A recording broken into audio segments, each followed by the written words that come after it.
incredible Liam. Hey! And wouldn't you know it, we really stepped into peak last time. What can we say? As it turned out, just a month before we released this episode, a new meta-analysis of bog bodies across Europe, across an enormous time span, was published, and we somehow managed to miss all that. Yeah, it's this huge collection of analyses of bog bodies from as early as 9000 BC up to the early 20th century. And it's this great, like you said, a meta-analysis looking at conditions all across the bog body phenomenon. Yeah, and since people liked our bog bodies episode so much, we figured we might as well just go over that study, as well as some more case studies of specific bog bodies that we thought were very interesting or remarkable in some way. Right. As we mentioned previously, there was a noteworthy proliferation of bodies deposited in bogs during the Iron Age. That's from the 5th century before the Common Era to the 5th century of the Common Era, so around 1,000 years. But the practice, as it turns out, existed for far, far longer than that. Right. Also, in the last episode, we were relying pretty heavily on scholars like Dr. Pete Glaub and Anne Ross, who mostly deal with bog bodies in Scandinavia and in Britain. However, there are a fair amount of bog bodies found elsewhere, especially when you expand your purview to look at much older and much more recent bog bodies. We want to reiterate that although we speak of the bog bodies as a single thing, it's not really something that could be collapsed into a single phenomenon, as we're about to get into. Even the sites from the Iron Age are very varied in terms of practice, and we don't really have a great idea of what the practitioners themselves would have believed they were doing or why. All we have to go on are scanty Roman writings about the customs of these peoples by authors like Caesar and Tacitus, who clearly had their own agendas. We also need to focus on the bog bodies that are killed violently, and many times spectacularly so. We talked about the threefold death of the Lindo man in Britain and also the Toland man. But it turns out that actually doesn't accurately reflect the broader phenomenon. Some of the data we were leaning on for last episode was a little bit out of date, and earlier generations of scholars, like the famous Pete Glaub, tended to privilege violent deaths over others, it turns out. Yeah, it varies from era to era, but as far as the authors of the study could tell, approximately 80% of the bog bodies across eras have no evidence of having been killed violently. That isn't to say that it didn't happen. It could just be that this was damage to soft tissues that didn't survive, but nevertheless, it's important to keep that context in mind. Sometimes a guy just has a little too much to drink and wanders into the bog. Yeah. Well, hey, with that in mind, let's get into the paper in question. So the paper is titled Bogs, Bones, and Bodies, the Deposition of Human Remains in Northern European Mires. And as we mentioned, it's a meta-analysis of 266 different sites, which covers over 1,000 bodies or fragments of bodies. And one thing we should add here is that not all of these are preserved bog bodies. We mentioned that only about something like 120 preserved bog bodies with, flesh you can study still remain. Most of them are skeletons deposited in bogs, but still have some kinds of unique preservation of their clothing or their personal effects, even if their flesh and their hair is no longer intact. Right, so the authors of this paper make a distinction between so-called bog mummies, the bodies which preserve their flesh, and... That's the 122. Yes, and the bog skeletons, who are just skeletons in a bog, basically. Yeah. They also made a 6-phase chronology to separate the bodies from the earliest to the latest, because, we mentioned that there are some that are like 9,000 years old. It's crazy. Yeah, so they divided into roughly 6 phases, and they tried to classify it based on characteristics to basically sort of, map out a basic lay of the land as to under what conditions were bodies deposited in bogs in different eras and why. The paper creates a more holistic study of the entire phenomenon, or like we said, set of phenomena writ large, instead of just focusing on the Iron Age bodies, like we did in our last episode. Something also that we didn't explicitly state last time is that the chemical reactions that preserve flesh are very destructive in other ways, most interestingly, of bone. So many of the mummies, and even, I assume even the skeletons preserved in bogs, have either very few or very weak bones, which is why they're so mushy, and why some people who discover these bodies describe them as rubbery. Yes, to quote from the paper, bog skeletons and disarticulated skeletal material dominate in eastern Denmark and southern Sweden, whereas bog mummies are far more common in other regions such as northern Netherlands, Germany, and Ireland. Yeah, and given this date range, it's obvious that most of these people involved weren't necessarily ritually murdered, but could have died from a number of reasons, like accidents, suicides, foul play, or, and when we say foul play, we mean the non-sacrificial kind. Even during the Iron Age, when sacrificial activity seems to have peaked, it turns out that actually only 13% of individuals had violent deaths, which goes against what Pete Glob said 60 years ago. Well, that should be qualified, as far as we can tell. In fact, let me quote from the paper again. Violent deaths are probably underrepresented in our database due to preservation issues and a general lack of high-resolution paleoanthropological investigation. In general, distinguishing between so-called ritualistic and other forms of violent acts, such as armed conflicts, raids, or robberies, is often impossible based on archaeological evidence. I also wonder if this study errs on the side of caution when calling someone a murder victim, whereas Dr. Glob was such a romantic. He wanted every death to be some kind of dramatic, violent crime.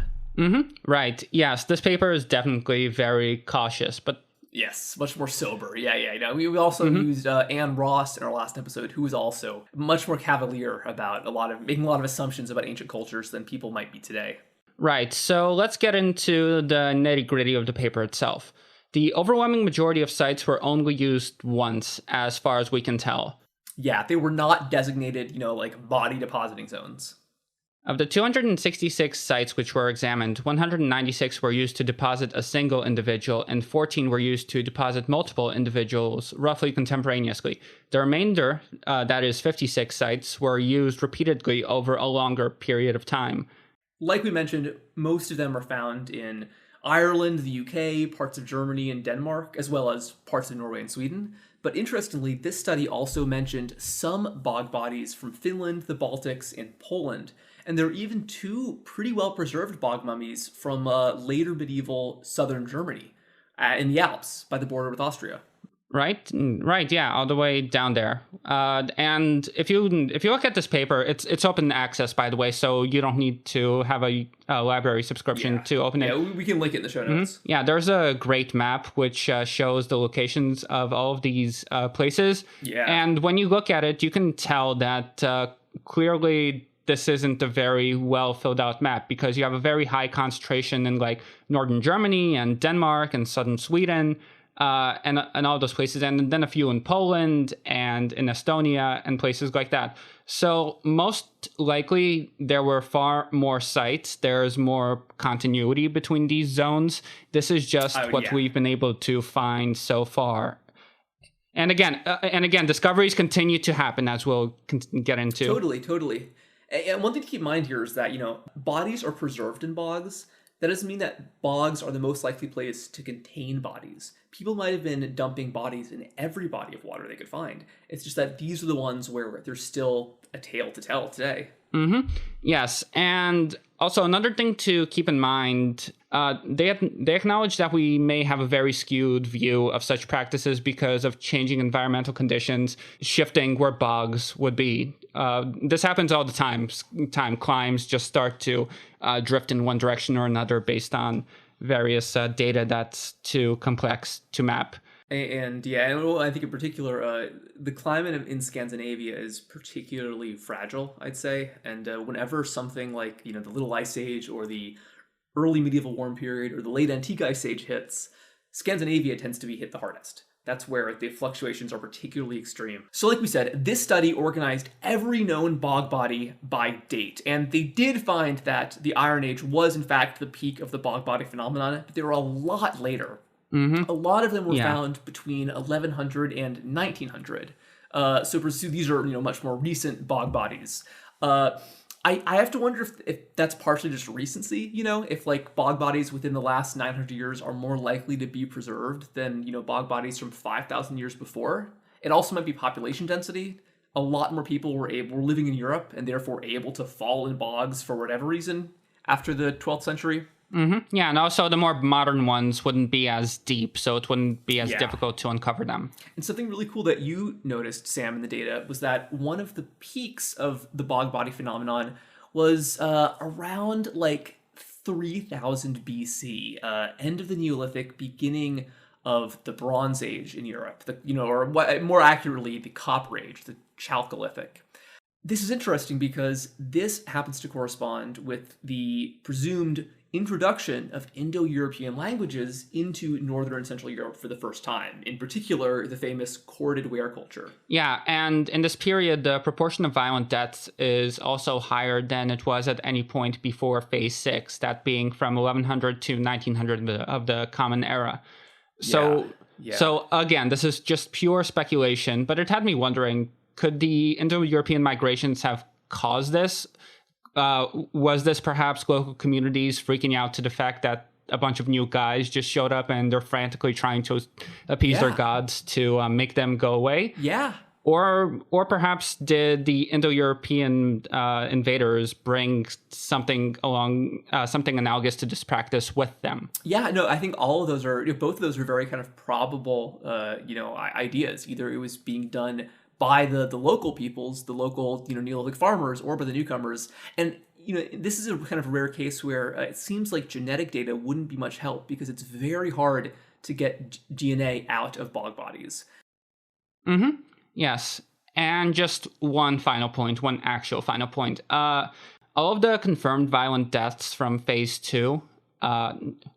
Phase 2 being the early Bronze Age. Right, from 5200 to 2800 before the Common Era.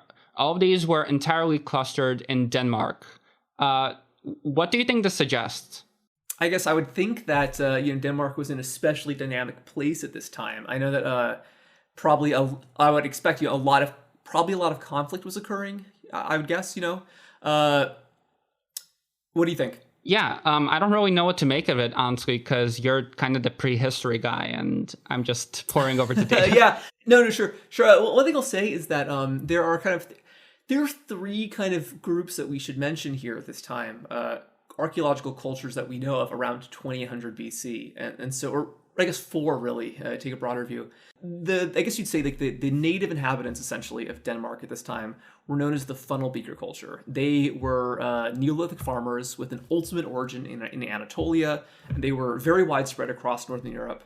And the corded ware, which was the newcoming culture, would basically completely swallow them up. And it's believed that a lot of aspects of the later culture of that region, known as the battle axe culture, was sort of a mix of both of their traditions. It would have spoken an Indo-European language, but they would have practiced agriculture in the way that their funnel beaker predecessors had done. So this could be, like you said, in Denmark, a result of violent conflict between Indo-European corded ware newcomers and these earlier funnel beaker farmers. But they would eventually coalesce into the battle axe culture. But there's one other very interesting group that I've talked about a little bit before that I think are very interesting. They're called the pitted ware culture. These guys were the last hunter-gatherers in ancient Europe. They survived right up until the beginning of the Bronze Age. And even though they lived right next door to the funnel beaker culture for thousands of years, they had basically no genetic contact. They didn't intermix at all. And so maybe, that has something, that the existence of that culture. I think they were mostly in Sweden, but just across the straits from Denmark, might somehow have something to do with these sacrifices. They could have been captives. They could have been, sacrifices to ward off their hunter-gatherer enemies. I don't know. Mm-hmm. And one final thing that we should mention is that one last Indo-European culture that would most likely be involved in some kind of migration into this region were known as the Bell Beakers. They were a group from Western Europe, probably Germany, maybe as far southwest as Spain, who would very quickly come to spread their culture, their archaeological culture, especially associated with these weird little jars, these actual beakers shaped like bells, all across Western Europe. So maybe, we know that in Britain, the introduction to the bell beaker culture was very violent. So it's possible that if there are a lot of deaths in Denmark around 2800 BC, might be something to do with the bell beakers, which was the newest stage of Indo-European migration in that part of the world. Mm-hmm. Yeah, well, here were some educated guesses. Take whichever one you want to believe, whichever one you find most preferable. Just have fun with it. Okay. Yeah, so let's dig further into the paper. It starts with phase 1, which is from 9,000 to 7,000 before the Common really Era. old. Yeah, and this is the only period without violent deaths. But from 5200 onwards, from phase 2, roughly 10 to 20% of dated people died violent deaths. And of the bodies that could be sexed, which is actually a lot harder than it sounds, as we're about to find out, there is rough parity between the sexes of the deceased in all but 2 periods. Period 1 is all male. And again, these were all likely accidents, no signs of foul play. Perhaps these were hunters who got lost in the bogs while they were tracking prey. I think, if anything, it indicates that men might have been more mobile than women at this time, which I feel like might be kind of this is an enormous leap of logic here, but might imply that there was already some kind of unfortunate, systems of patriarchal domination in hunter-gatherer cultures that, might have kept women away from being able to walk around as much. Right, that wouldn't surprise me at all. Then when we get to phase 2, which is, again, the one that coincides with the migration of the corded ware people. Yeah, the first introduction of Indo-European languages, yeah. Yeah, and phase 6, from 1100 to 1900 of the Common Era. So the most recent bodies, yeah. The Bronze Age, late Stone Age, early Bronze Age, and then the most recent bodies. Yes, in those periods, roughly 2/3 of victims are male. And this is also when we have peaks in the percentage of violent deaths. But the overall peak in terms of bodies deposited would be, of course, phase 4, the Iron Age, from 1000 BC to 1100 CE in this paper. That had a roughly 60-40 male-female split. We find no bog mummies before 2000, before the Common Era, roughly. And the proportion of mummies to skeletons gradually increases over time until the final period, phase 6, up until 1900, when 90% of remains are mummies, which is to be expected. Instead of skeletons. Yeah, they're more recent remains, so they haven't had as much time to decompose. To decay, yeah. You mentioned the gender distribution, and the age distribution is also kind of interesting. I believe among the earliest bodies, 25% of them are children, which is very high. And then among but it's also a very small sample size, just 5 individuals. Okay, yeah. Oh, you're right. Yes, okay. So I guess we really can't draw too much about that. But it is going to show that even among the most ancient bog bodies, some of them are children, which is interesting. Right. Okay. And again, we highly recommend that you guys check this paper out. We can't really condense all that information. There's a lot of visual content that you have to look at to really get a sense of. But it's a really good compliment to kind of the stories we shared earlier. Yeah, so that being said, let's get into more case studies, more specifics. All right, yes. And so, Shaf, for the second part of this episode here, we're just going to go deeper into some individual bog bodies that we find especially interesting, like we did last episode.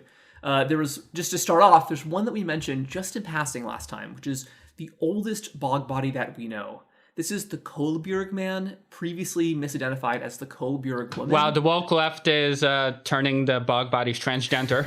Yes, they are.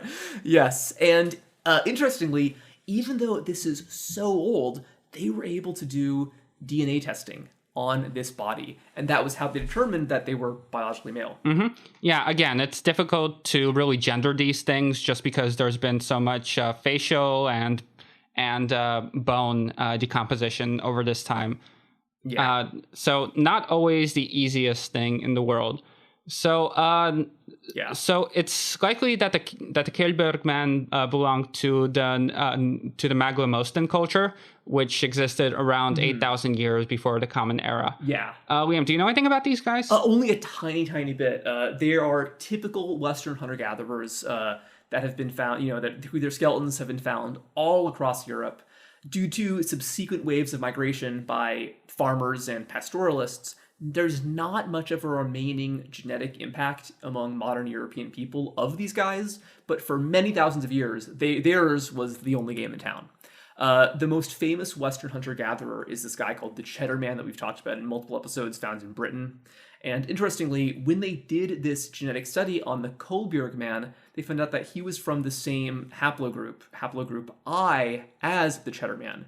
So it suggests there was some kind of genetic continuity going centuries or millennia back between Denmark and Britain. And that shouldn't be too surprising because, even today the regions are quite close geographically. But back then, Denmark and Britain were in fact connected by a land bridge. Oh yeah. Oh yeah. Yes, this was the era of Doggerland. Exactly. Yeah. Much of the North Sea would have been connected by land at that point. And just a fun little kind of tidbit here: the reverse is that the North Sea was much smaller. The Baltic actually was a lot bigger because when the glaciers melted, two things happened. First, sea levels in the Atlantic got a lot higher, but then second, as Scandinavian glaciers melted away, as crazy as it sounds, the lack of glacial pressure on the modern-day territories of Sweden and Finland caused the lands to actually rise up out of the sea. So in that case, in a weird way, the Earth rose, and so sea levels effectively sank in the Baltic, causing the Baltic today to be much smaller than it is, even if the North Sea is now much larger. All right, so getting back to the Kolbjerg man, he was discovered in 1941 on the island of Funen, which I believe is the biggest island in Denmark, although I could be wrong. It's not an entire body, only the skull and some bones discovered at various depths in the peat remain, and only the bones remain as it's believed that the body was incorporated into the peat after it had already decomposed. That's going to happen in a few of these cases. It's like, they're not in great condition when they, get into the bog. Yeah, and there are no signs of violence on this guy's bones, so it could be that he just drowned in some kind of accident. We know that he was somewhere between 5'1" and 5'3", which I gotta say, that's very short. Short king, let's go! And finally, based on strontium isotope analysis, we know that Kolbjerg man was local to the region where he was discovered. And if you thought that was short, check out the Lutra woman, better known as the Raspberry Girl. This was a woman who was about 20 years old, certainly an adult, who was probably only around 4'8", which is, even I think in her time, I would think that would be quite short. She's called the Raspberry Girl because her stomach contents appear to have entirely been raspberries at the time of her death. She was discovered in the town of Monarp in Sweden in 1943. And once again, this is not a proper bog mummy, but instead a simple bog skeleton. Her remains are also very, very old, somewhere in the kind of earlier stages of phase 2, so in like the late Neolithic. She had probably grown up in Scania, kind of near the border of Denmark and Sweden, which would have been the northern edge of the funnel beaker culture, which was the Neolithic farmers that we mentioned earlier. And she was likely one of the first sacrifice victims that we found so far. And so I would say that this then would basically prove that human sacrifice in Scandinavia predates the arrival of Indo-European languages. Yeah, but unlike the later Iron Age iteration of the practice, she wasn't murdered through physical force. Judging from the position that her bones were found in, from what I understand, her toe bones were right near her hips, which would suggest that her legs were tied behind her back and she was placed onto water on her stomach. She likely would have drowned to death. That honestly might be worse than the whole threefold murder kind of thing. Yes. And although the flesh doesn't survive, we do have some idea of what she may have looked like based on the bust that today stands next to her remains at the Falbygdens Museum. I hope I pronounced that correctly. But yeah, I was actually interested how these reconstructions are made when I saw this bust. Yeah, you see that you see them all the time now, and I feel like digital reconstructions are especially common. And you always gotta wonder, how accurate are they? What are they actually basing this on? So, what did you dig up, Sam? Well, thankfully, the museum's website has a nice passage which explains this process. Quote, a few years ago, the idea was born to complement the exhibition with the reconstruction of the Raspberry Girl's face. The commission went to model maker Oskar Nilsson in Stockholm. He is an archaeologist and artist specializing in sculpture. Many of the projects have been commissions from museums. Among his works are the Bekskagog woman, the man from Granhammer, the Viking Estrid, the Bokstein man, and the Burger Jarl. We're going to talk about the Bokstein man a bit later in this episode, by the way. The Raspberry Girl's skull was first imaged in a CT scanner. From this data, they 3D printed an exact replica in vinyl plastic.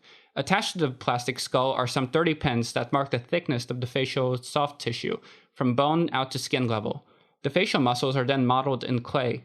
Some parts of the face cannot be molded from the skull, such as the nose and lips, but here too there are techniques based on forensic science. Finally, everything is covered with a thin layer of clay to sculpt wrinkles, pores, and aging features. The final step is a plaster cast. A silicone cast is then made in the plaster mold, which becomes skin seen in the finished reconstruction. The silicone is given a skin color, and the hairs of the head and the upper lip are fitted strand by strand. What cannot be recreated from the characteristics of the skull are the ears and the color of the eyes and hair. For these parts of reconstruction, plausibility, technique, and artistic interpretation have been combined. So there you have it. Yeah, so again, a lot of speculation all the way down. That's a very common theme, but it does seem plausible. Like, yeah, sure, maybe if she had blonde hair, she would have looked like that, I guess. So next time you see a viral tweet of a reconstruction of an ancient man that says, he looks like a guy you'd see in the line at Arby's, you know what they're doing here. Next up on our list of morbid curiosities, we have the Pormose Man. Yes, so this guy comes in at 2600 BC. So again, this was right near the end of the Copper Age, beginning of the Bronze Age. This was right, and this was also right around the time that the bell beaker culture would have been introduced to Denmark and Scandinavia. So possibly this is around the era that the ancestors of the Germanic languages come in. We don't really know. It's plausible. He was a guy who had died violently, with an arrow entombed right in his navel cavity, which I think is what a way to go, right? Arrow in the nose. Yeah, and that's likely not even what killed him. There's also an arrow lodged in his breastbone, and it's likely that he died because his aorta was severed by one of the arrows. Yeah. He was shot from above and from a short range. So yeah, this was like execution style. Someone had been tracking this guy. They find him, and they just, put two in the head, just like, like a modern killing. Mm-hmm. Yeah, and finally, he was found in Zeeland. That's the Denmark Zeeland, not the Dutch Zeeland. Man, there's too many Zeelands. There certainly are. And he probably was in his later 30s when he died. Pretty interesting, and I gotta say, if the bell beaker culture was in fact introduced violently into Denmark around this time, he might be a direct casualty, which is kind of cool. Now, let's get into the first bog mummy that we have proper. And this one... Yes, with real good old flesh, bog flesh. Yeah, and this is the so-called Cashel Man, who was discovered in 2011 in County Laois in Central Ireland. So again, these discoveries are ongoing. They're finding new stuff all the time. It's just a matter of actually, getting out into the field and digging these guys up. He was initially thought to be from the Iron Age because that's when most Irish bog bodies date from, but he was in fact much older. Radiocarbon dating places him around 2000 BC. That is still within phase 3. And unlike the Kjellberg Man, we know for a fact that the Cashel Man died a violent death. He was a man of around 20 to 25 years old, and in a previous episode, we made it sound like peat harvesting is a thing of the past, just something that Danish and Irish peasants would do back when they still had to fire stoves. But as it turns out, it's still practiced today. That's how they found the Cashel Man himself. The body was uncovered because it got stuck in a peat harvesting machine, which did a fair amount of damage to the body. It's hard to tell which wounds are from the death blows he received and which ones are from the fact that, this guy went through a peat harvester and broke several bones in the process. And again, we're back in speculation mode, but he was perhaps a scapegoat king. As we mentioned last time, in Ireland, the king was held responsible for all sorts of things, from military defeat to crop failure. And so in these kinds of circumstances, the people would resort to ritual killing of the king and the crowning of a new one as a way to, say goodbye to misfortune and to apologize to the gods for having chosen a king who clearly wasn't to their liking. But again, this is all very speculative. However, here is what we do know for a fact. The body was marked by wooden stakes, which would suggest some kind of ritual connotation. And the place where he was killed is believed to be near an inauguration site, which is a site quite common in Ireland. It's a place where Irish kings would have been crowned. They would hold a feast. have a nice party, have a bunch of guys suck their nipples, because that's just what they did back then. Yeah. Yeah. Yeah, I say 2000 BC is so early that I'd be skeptical if there really is like, continuity of coronation for one single hill going back that far, but there certainly could be. I'm just a little skeptical. Mm-hmm. Yeah, so again, just we're in the realm of speculation, but nevertheless, Cashoman, he's an outstanding specimen. Really makes you wonder what else is out in those bogs. Maybe we'll find an even older one one of these days. Maybe so. Yep. And of course, so this one is the middle of the Bronze Age. Next up, we have, of course, the Iron Age, which is the time period most associated with bog burials and the preservation of bog mummies. In the context of this paper, they describe these centuries from like 500 BC to 500 AD as Phase 5. And a great example of an Iron Age bog mummy is the Holdermos woman. Yeah, she lived sometime in the Iron Age, likely between 160 before the Common Era and 340 of the Common Era. So quite a bit of range, but we're thoroughly into the Iron Age. Her body itself isn't that well preserved. It looks very dry. It kind of reminds me of Egyptian mummies, actually. Yeah, it does. Yeah, not very squishy. Mm-hmm. Yeah, not at all. Yeah. Although I have, while doing research, I've discovered that some bodies were in fact smoked after they were dug up. So maybe this is what happened to her. I've heard of some Native American burials doing that too. That's interesting. Well, you mentioned that her body's not very well preserved, and that's true. But what's most well preserved about her are her clothing. We talked about the Ektved girl was buried in a very kind of unusual outfit. This woman is buried in an outfit that might be less unusual, but it's almost. I think what's interesting about it is how modern it looks, or at least how much it resembles later clothing found in Northern Europe. So it shows a real kind of cultural continuity of fashion. So this woman who died around she died about 2,000 years ago. She was buried in a plaid dress, which is not the oldest plaid we found, but it shows how it was a very ancient practice. We associate plaid with Scotland and Ireland today, but in this time, the Iron Age, people all over parts of Europe were wearing plaid clothing, it looks like. Interestingly, the wool that she was buried in came from three different breeds of sheep found in different regions of Scandinavia. Oh. And so, which is kind of interesting. One of them was found locally in Denmark, where she was buried, but the other two were from Norway and Sweden. So this could indicate that there was some kind of an early, regional economy where you could, if you wanted a certain type of wool, you were able to easily access it, even if it came from, hundreds of miles away, which is interesting. One last thing, she was also found with a bone brooch fastening her clothes, her dress together. And that's interesting because brooches are a really big part of later medieval fashion once you get into the Viking Age in Northern Europe, especially Scandinavia and Ireland. And this was a very simple brooch made out of bird bone, but later on you get these famously intricate jeweled box brooches, they'd call them. That's just some of the most beautiful pieces of jewelry we have from the early Middle Ages. And then next up, we have the Elling woman. So this is interesting because the main bog body we talked about last episode was the Toland man, the famous discovery by Dr. Pete Glob in the 50s. This woman was found actually before the Toland man, but isn't as well known because she's not as well preserved. She was about 25 years old at death and was buried just 200 feet away in the same peat bog. The bodies were roughly contemporary, which is interesting. So that kind of suggests that this was a deliberate, bog burial site in this time. And so the same people who killed the Toland man would have killed this woman. And just like the Toland man, she had been hanged. When her body was first discovered, farmers actually thought that she was a drowned sheep because all they saw were bones wrapped in sheepskin. It turned out she was wearing a sheepskin shawl. She also, interestingly, had a very complicated hair braid, which was about 3 feet long, and that's with being, all tied up. And so just as many people have tried to recreate the clothes of the Ektved girl, a lot of people have tried to recreate the really complicated hair braid of the Elling woman. Yeah, we're going to steal her look. Her bones are very heavily demineralized, so initially they thought that she would have been an elderly woman who had osteoporosis. But given her age, it's far more likely that this was just the bog leaching the calcium out of the bones, as bogs are wont to do. Yeah. Again, this is why like the bones are kind of like rubbery. You can bend them, which is crazy.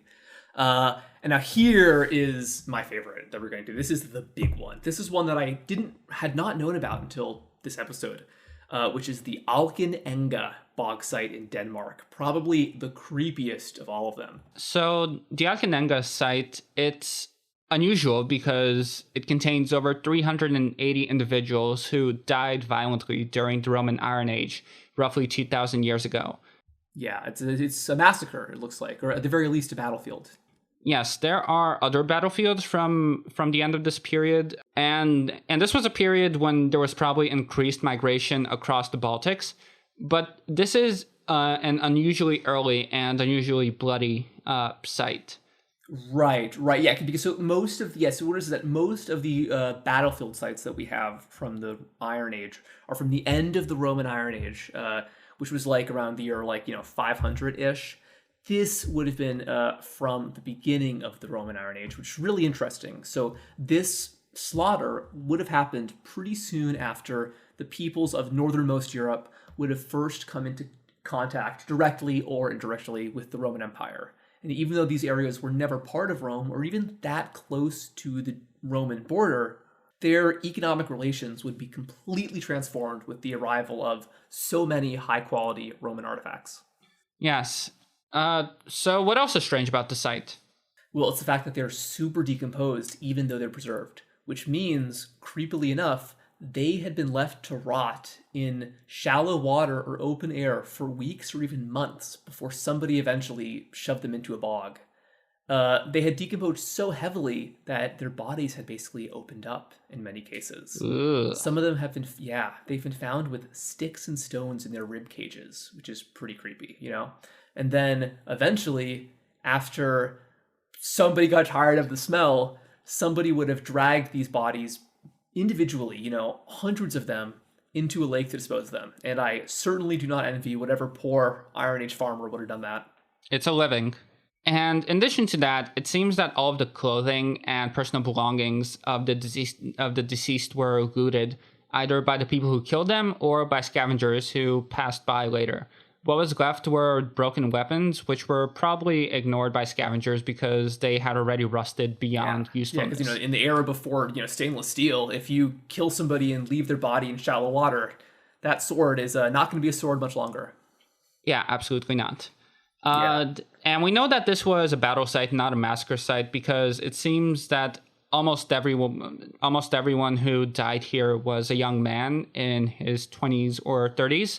Some of them had marks of old wounds across their body, which had already healed, which suggests that many of these men would have had long and very violent career. And when it comes to their wounds, they all had died from axes, from lances, from the occasional sword.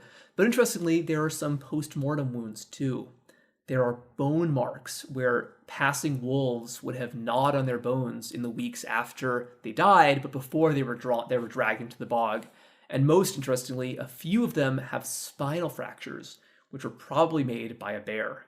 We should mention also is that, like we said, this is from the start of the Roman Iron Age, when contact, usually indirect, with Romans had led to significant changes in Denmark, which would go on to influence the culture of the later Viking Age in a very interesting way. The Viking sword is basically a Roman sword, for instance. Romans never had any direct military expeditions into Denmark, as far as we know. At one point, there might have been some Roman settlements sort of close to the Danish border, but generally speaking, individual Romans would not often be found in the area. However, the presence of Romans in southern Germany and the Netherlands, a few hundred miles away, meant that intermediary cultures between Denmark and the Roman border would have had really important roles in distributing Roman goods to the northernmost parts of Europe, which eventually led to new social hierarchies and presumably new violence. We can imagine conflicts starting over access to Roman markets, and that might be the kind of thing that led to these people killing each other. Although, on the other hand, we should underline that these ancient peoples, they weren't the nicest guys around. They really didn't need any kind of outside agitation to fight against each other.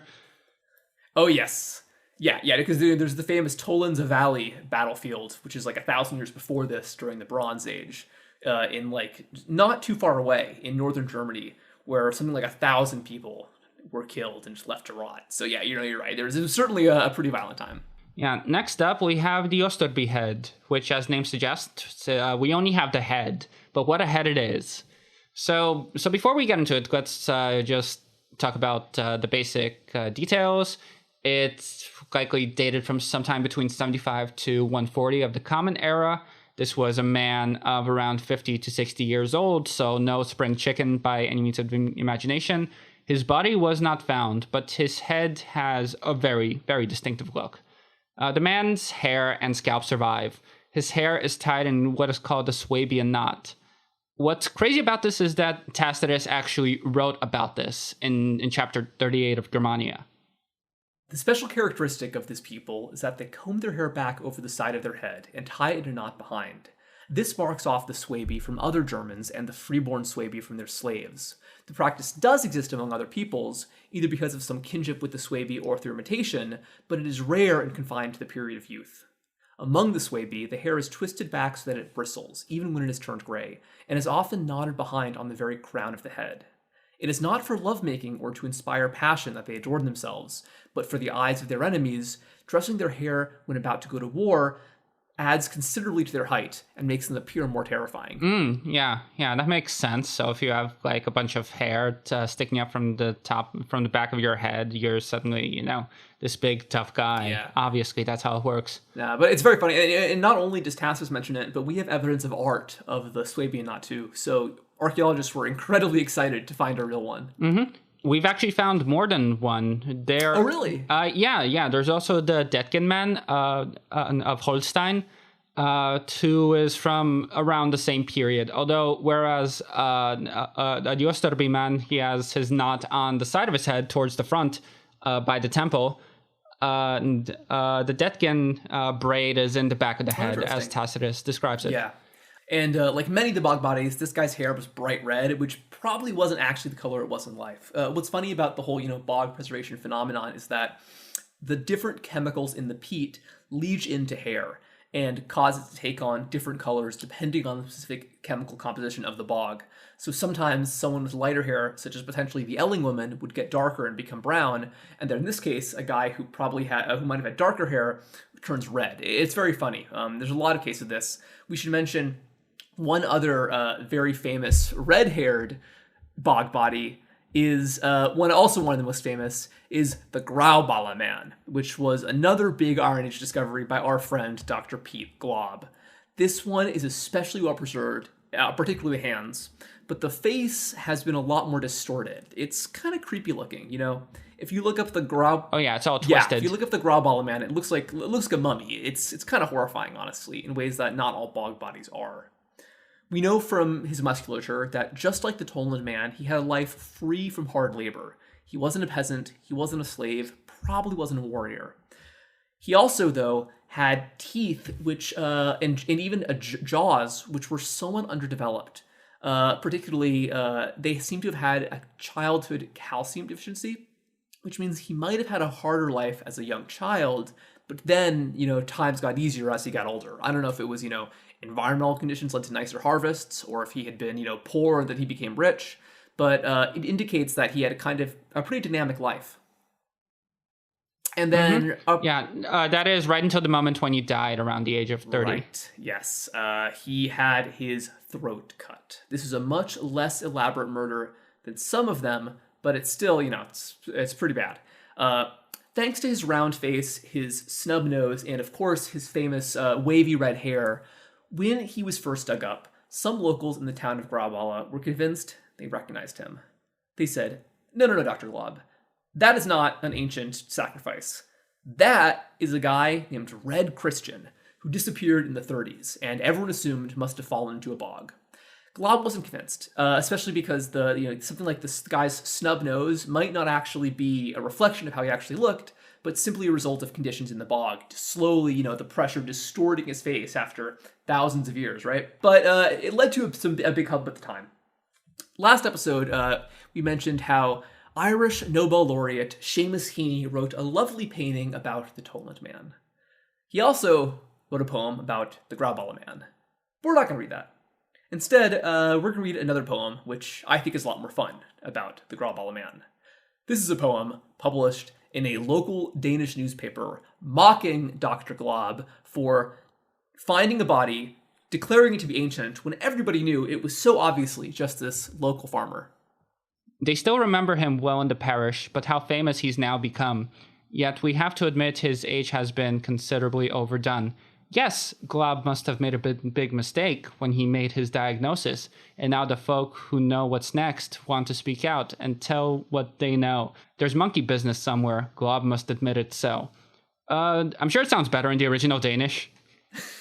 I also gotta say, I think that if newspapers started putting like comic poetry in their pages again, I think subscriptions would go way up.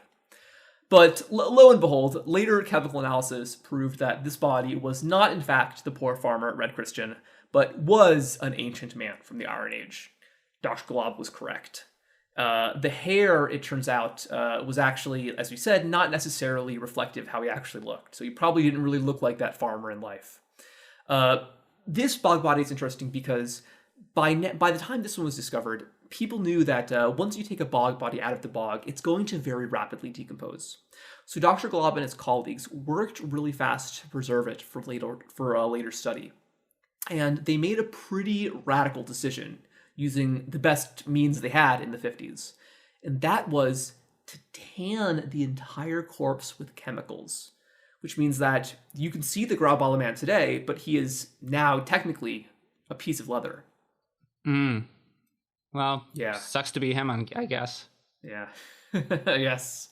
So those are all of the main bog bodies we're talking about from the Iron Age, from ancient times, from the Iron Age and beyond. However, bog bodies continued to be deposited into marshes and mires for long after their ritual uses would have faded away. There were even some bog bodies from the World Wars that have been discovered. And these ones, we should note, are usually not included in any kind of scientific study at all because they really aren't analyzed. They're simply identified and buried. They're treated like modern corpses, which they are. But people would be dying in bogs all the time throughout ancient times up to World War II, either unintentionally, after getting lost, through suicide, or sometimes even in murder. And there's one great example of a later murder victim discovered in Sweden in the 30s that's known as the Boxten Man. Yes, the Boxten Man, whose facial reconstruction is also available and was done by the same artist as the Raspberry Girl. But this guy, he was discovered in Sweden in 1936, and it seems that he suffered several heavy blows to the head before being impaled on spikes. He is known for his curly head of red hair. Again, this was likely bleached. It probably wasn't his original hair color. And his body is also the source of one of the best preserved medieval tunics. Clothing, it surprisingly doesn't survive very well, so we have very few examples of actually existing clothing from before, like late medieval times. He had a full set of clothing, which included a tunic, a cloak, a belt, and a sheath with 2 knives. He also had a small shield-shaped pendant, which may have been engraved with his initials. He most likely lived sometime in the 14th or 15th century. He was somewhere between 25 and 35, and he was relatively tall, standing at somewhere between 170, 180 centimeters.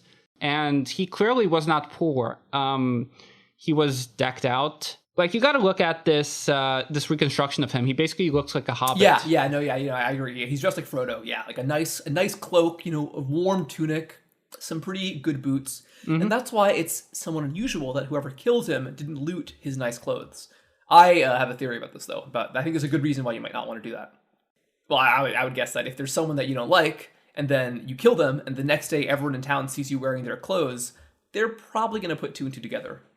Well, yeah, but you can just go into town on a market day and sell it to some foreigner from far All right. away who will never That's true. That's true. be in your parts. But yeah, that's a possibility. But there's another very intriguing possibilities.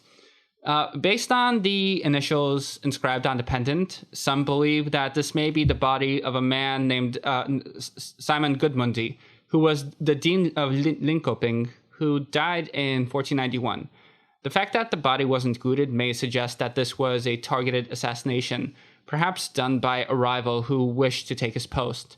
An alternate explanation based on local legends proposes that this was an army recruiter who got killed by the local peasants who obviously didn't want to get conscripted all that much.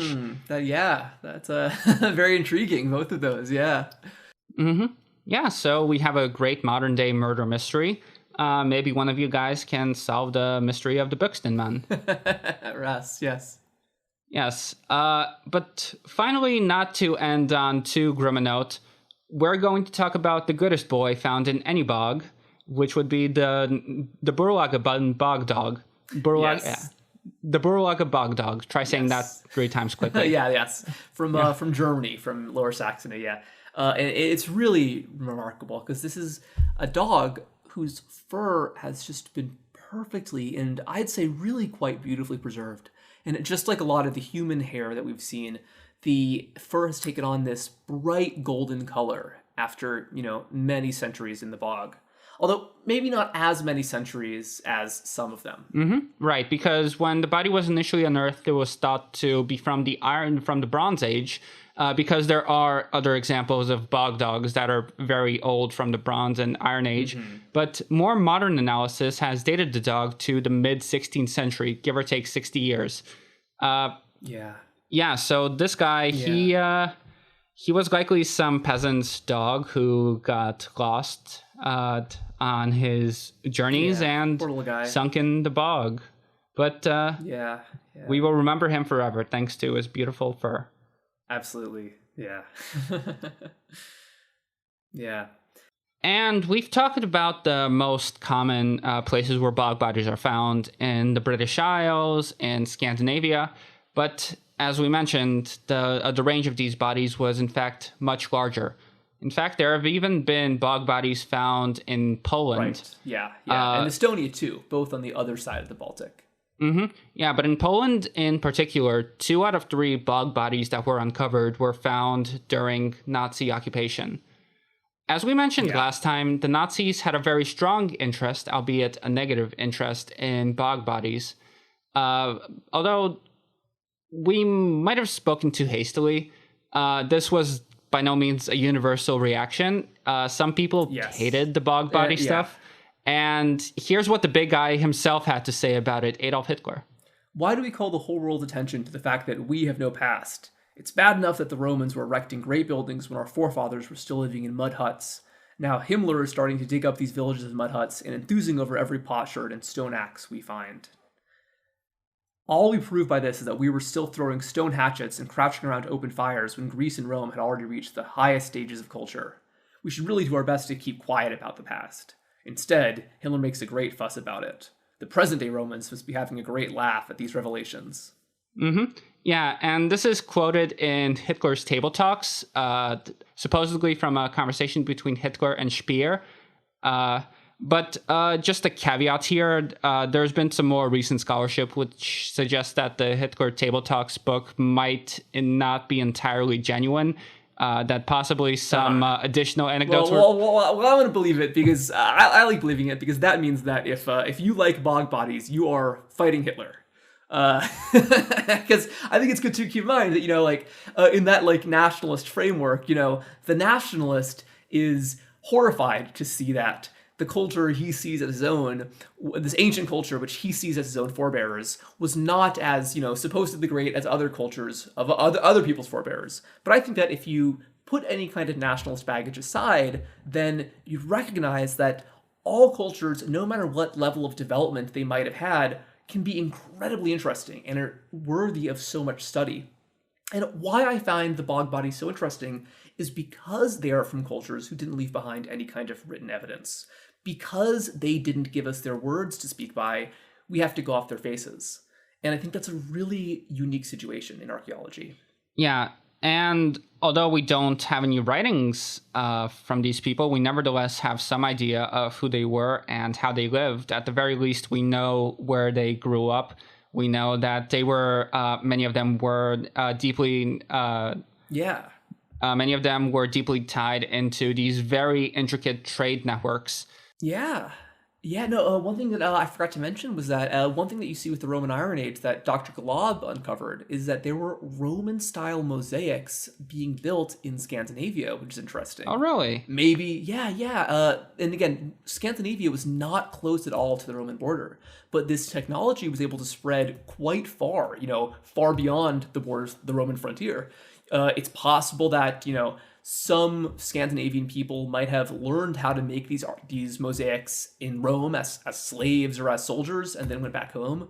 Or maybe, there were like wandering Roman craftsmen who, went far beyond the borders of the empire to sell these, luxury Roman goods and Roman artistic techniques to local elites. Mm-hmm. Yeah, absolutely. So when you look at the bog bodies, don't think about how, these were just guys in mud huts. Because, they were, but they were so much more than that. They were, at the end of the day, people. They were like us in many ways, unlike us in many other ways. But nevertheless, still people and a part of our global heritage. No, you're right. And no matter what continent you're studying, it's ridiculous to judge, human worth based on the material circumstances of how a culture happens to live. Cultures that are more complex or hierarchical are not deserving of more study or are not more valuable than cultures which are less so. This is true when you're talking about native cultures of the Americas, and it's true when you're talking about Europe, I think. Mm-hmm. Generally speaking, Greece and Rome get the bulk of the scholarly attention due to the enormous level of evidence that they left behind, due to their written record especially, and their great archaeological record. But that doesn't mean that these were, better or more valuable people. It just means that they left a lot more for us to work with. A very specific stratum of those people left much more for us to work with. Yeah, I'd be willing to bet that many of the people living in the Roman Empire around this time would have been living in very similar conditions to... Absolutely correct. Yes. Many of them were slaves, and even those who were free would have lived very meager lives in the empire. Mm-hmm. Yeah, absolutely. So once again, study bog bodies, piss Hitler off. Simple as. That's all we have to say. All right, yes. And so this has been a great little part 2, addendum to our bog bodies talk. And I hope to see all you guys soon. All right, bye-bye.